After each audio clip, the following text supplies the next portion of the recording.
Welcome to My English Podcast. Learn, practice, and speak with confidence.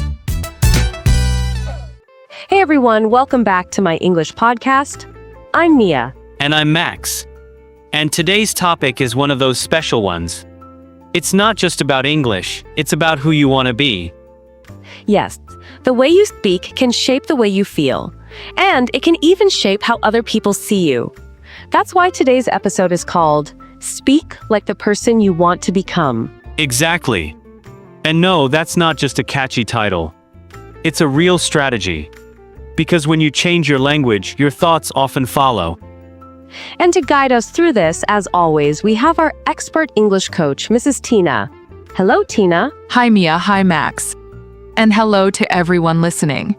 I'm really excited about this topic because I've seen it change people's lives, not just their grammar or pronunciation, but their confidence, their mindset, and even their goals. So where do we even start? It sounds deep. Let's start with something simple. Words shape identity. The words you use about yourself, even in your second language, can quietly change how you see yourself. For example, if you always say, "My English is bad," or "Sorry, I can't explain this," guess what? Your brain starts to believe it. It's like you're building a wall around your abilities just with your own words. Exactly. But if you start saying things like, "I'm still learning, but I can try," or "Let me explain it my way," your brain hears something different. It hears courage, growth, a future version of yourself. So you're saying the first step to becoming more confident in English is to sound more confident, even before you feel it? Yes. And we're going to break that down in this episode. We'll talk about language habits, useful phrases, tone tricks, and even posture, because all of it matters. Okay, I love that. So what's one simple thing listeners can start doing today to speak more like their future self? Drop the word "just." That little word can shrink your confidence without you noticing. Think about this sentence. I just wanted to say, "I'm just trying to explain." Now try it without just, I wanted to say, "I'm trying to explain." Hear the difference? Without just, it's stronger, cleaner, more confident. Wow. I use just all the time. Like I'm just checking in, or just a quick note. Exactly. And sometimes it's okay, it softens the message. But if you want to sound more like a leader or someone sure of their voice, start leaving it out. So it's about being intentional with how you speak. And that builds identity? Yes. The more clearly you speak, the more clearly you think. And your identity, the version of you that you want to become, starts to take shape. Okay, this is really powerful. Let's keep going. What are some phrases that help build that future confident self-image? Here are a few phrases I love teaching my students. These are great for conversations, meetings, interviews, anytime you want to sound more like your next level self. Here's how I see it. This is confident and personal. You're not forcing your opinion, but you're also not hiding. Let me think about that for a moment. You're giving yourself space to think and showing maturity. That's a great question. What I'd say is, this buys time and makes you sound thoughtful, even if you're still figuring it out. I feel like these are soft but strong. You're not saying, "I know everything," but you're also not shrinking away. And they're easy to remember. That's what I love. They sound natural, not like a script. Exactly. And one more thing, your tone matters. A confident sentence said with doubt sounds weak. But a simple sentence with a calm tone? That's powerful. For example, "I don't know." You can say that like, "I'm stupid," or like, "I'm open." So you can still say, "I don't know," but it's how you say it that changes everything. Yes. Try saying it with curiosity. I don't know. But I'd like to find out. That shows you're not afraid of not knowing. That's confident. This reminds me of something I heard. You don't become confident first and then speak. You speak yourself into confidence. Yes, that's exactly it. And this episode is giving people the tools to do that. Let's talk about one more thing, your inner voice. Oh boy, here we go. Yeah, the little voice in our heads that tells us, "You're not good enough," or "Don't say that your grammar isn't perfect." Exactly. That voice is strong. But guess what? It also speaks English. And you can change the way that voice speaks to you. Instead of, "You're going to make a mistake," you can teach it to say, "It's okay to make mistakes, I'm still learning." So you're basically rewriting your own internal dialogue. Yes. And here's the fun part, you can practice that voice out loud. Try standing in front of a mirror and saying, "I'm learning more every day. I speak English better than I think I do. Mistakes don't make me small, they make me better." This may feel silly at first, but it builds new pathways in your brain. Your voice literally becomes your practice tool. That's so encouraging. And so gentle, too. I love that we're not just talking about sounding smarter. We're talking about speaking in a way that respects yourself. Yes, because language isn't just for communication, it's for connection. With others. And with yourself. All right, we're just getting started, but this is already giving me goosebumps. In the next part, we'll look at even more real-life phrases, tone habits, and daily mindset shifts that can help you speak like the person you want to become. You don't want to miss it. This is not just about learning English. This is about becoming your future self, one sentence at a time. Welcome back to my English podcast. If you're just joining us, today we're talking about something really special, how your English, your words, your tone, and your mindset all come together to help you become a better version of yourself. Yes, we started by talking about how small phrases and confident tone can slowly build the person you want to be. And now we're going to go deeper into how this works in real life, at work, in conversations, and even in your thoughts. That's right. Let's now look at real-world situations where the way you speak helps you feel stronger, braver, or more grounded. Let's start with a job interview. A lot of learners go in thinking, "I hope they don't notice my English isn't perfect." But what if you walked in thinking, "I'm someone who brings value, and I'll explain it simply"? That shift alone changes everything. And I've noticed that when people try to sound too perfect, they often lose their natural voice. Exactly. Let's take this sentence. "I may not have full fluency yet, but I communicate clearly and always find a way." That's strong. You're not hiding anything, but you're also not apologizing. You're building trust. That's the trick, right? You're not pretending to be someone else. You're just choosing words that move you closer to who you want to be. Exactly. And here's another tool. Use language that opens, not closes.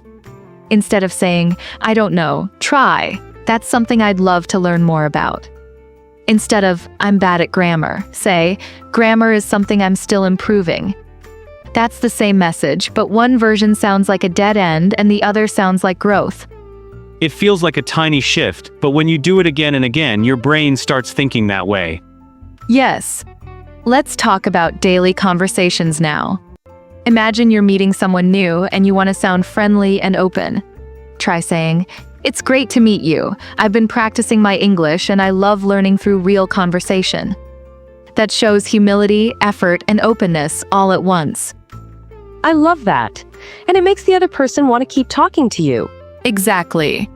That's the power of self-framing.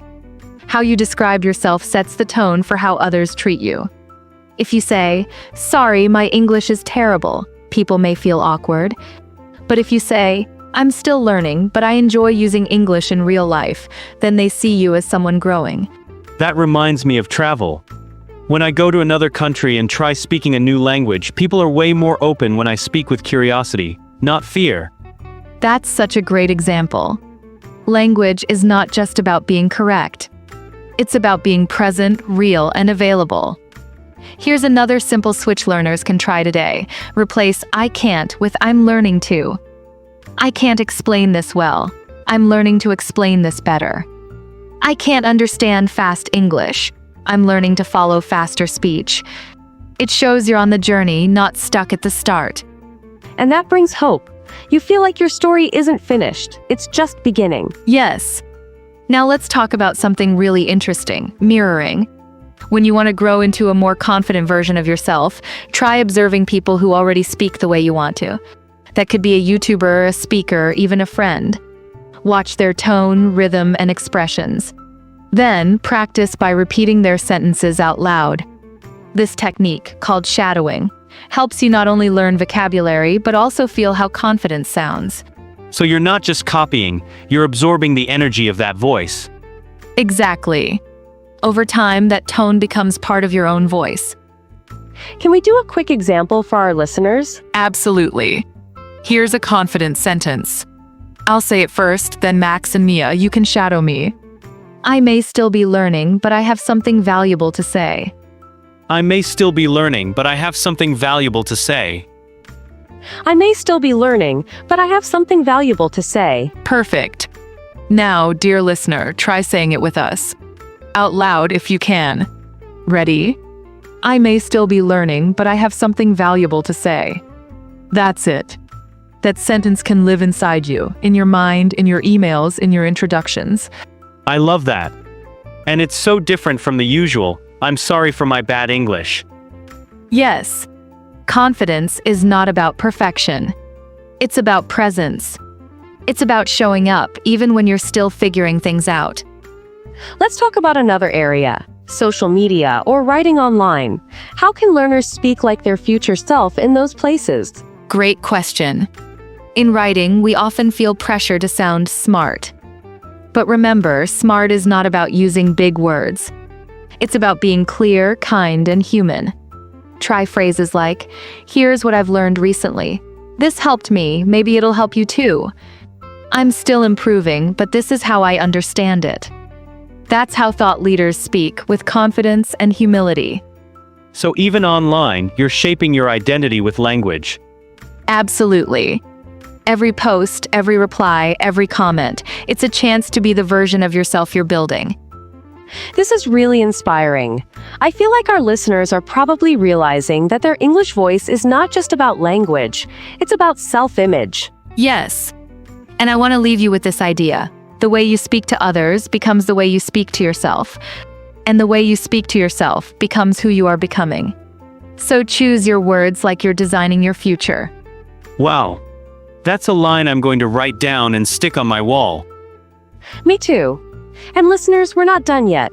In the final part of this episode, we'll talk about small daily habits and specific exercises you can use to strengthen your identity through English. We'll also share powerful phrases, mindset tools, and even some short writing practices you can try today.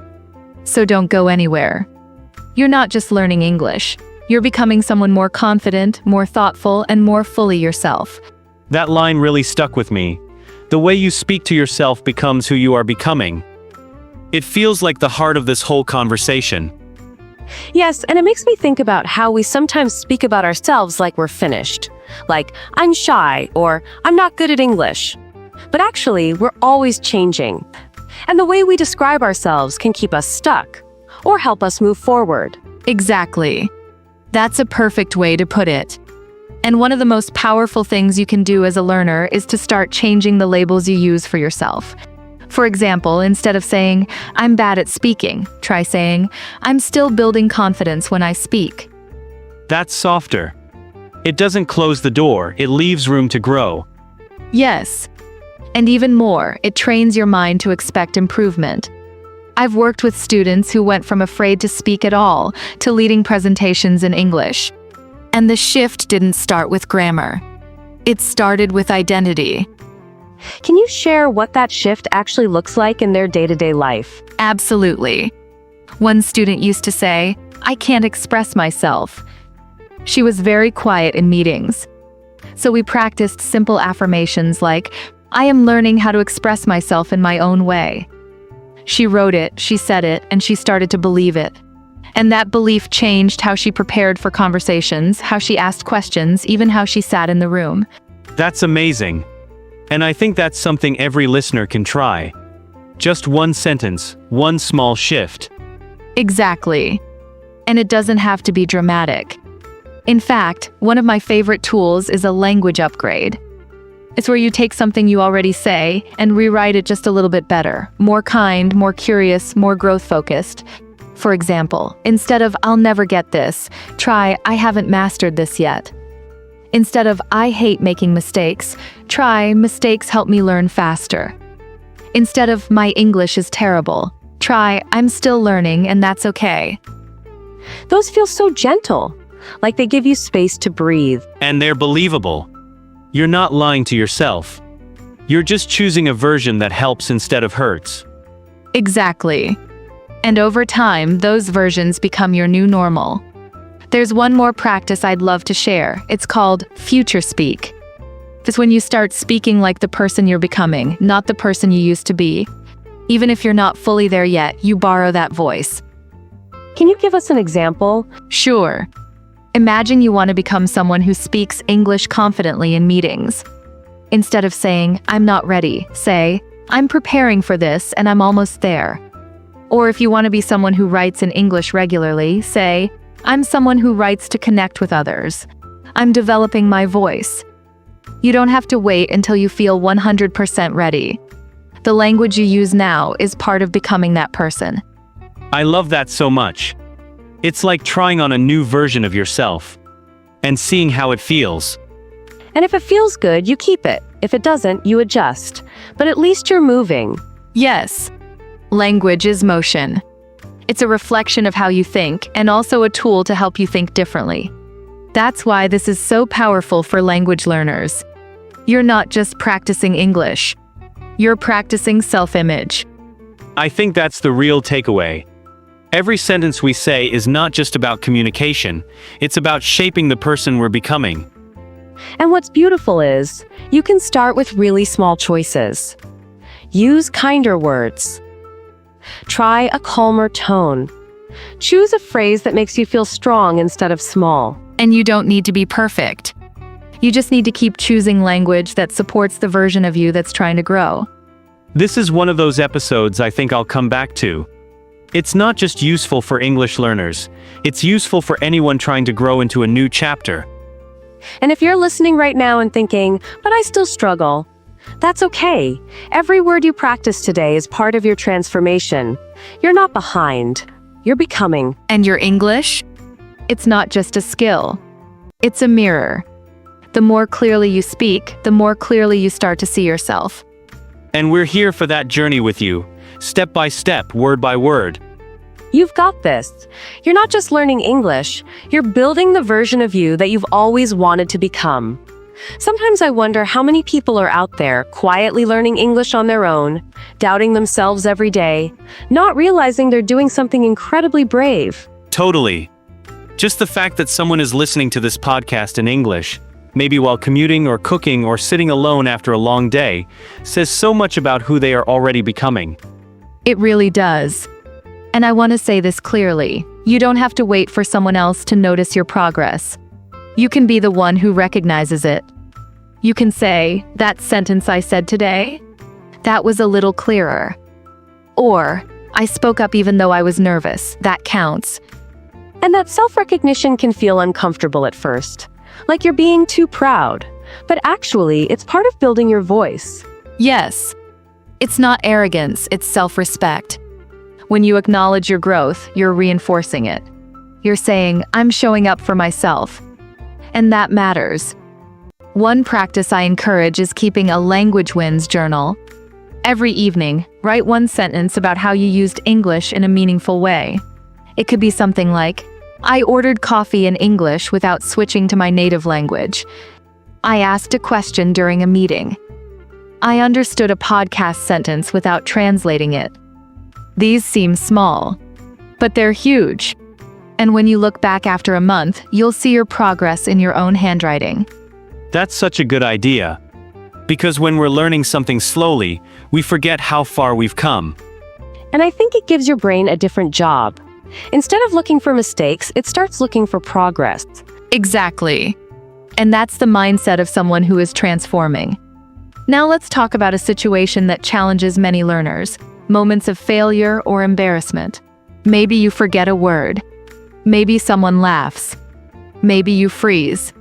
These moments can feel like proof that you're not good enough. But I want to offer something different. Those moments are not the end, they are the middle. That's powerful. Because we often treat failure like a wall, but it's really just a step.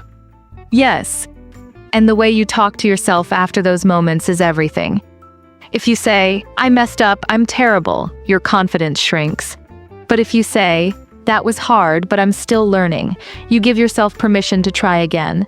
Language learning is not about being flawless. It's about being willing to stay in the process. It's about letting go of the need to be perfect and replacing it with a decision to keep going. And honestly, I think that kind of resilience shows more strength than any perfect sentence ever could. Absolutely. The people who become confident speakers are not the ones who get it all right. They're the ones who stayed kind to themselves when they got it wrong. Let's also remember that we're not just talking about English here. We're talking about becoming someone who can walk into a room and feel worthy of being there. Someone who doesn't apologize for existing, even when their words are still catching up to their ideas. That's the real goal.